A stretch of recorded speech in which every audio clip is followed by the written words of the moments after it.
Hi guys, Mark here. We're in Germany. We have an interesting scan field, and with this I'm going to show you how to do the live scan.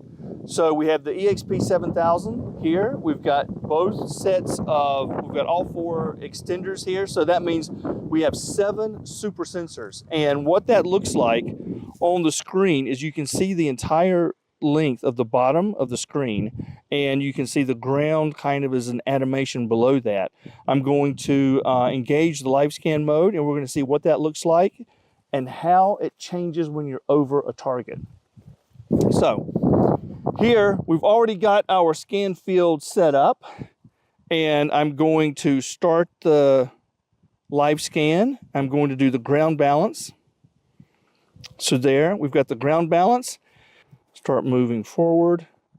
Look, wow. I'm going to back up a little bit.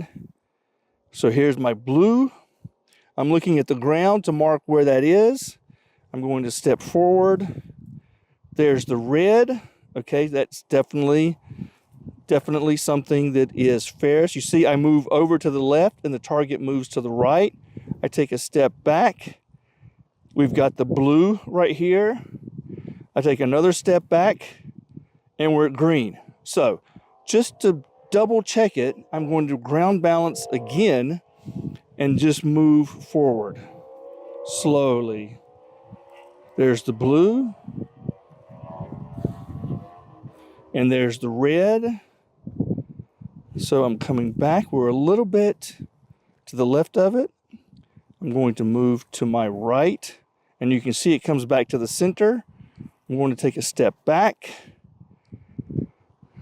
We're right at the edge of the blue signal. I'll take another step back. Okay, now we're back to green.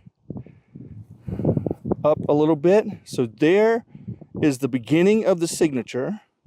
I make another step forward. And now we've got the red signature. You can also see that on the LEDs on the super sensor. And I take another step forward. And we've got it there. So I come back and you'll see the super sensors turn blue. Okay, so what we're going to do next is we're going to dig in this area right here to see what we've got.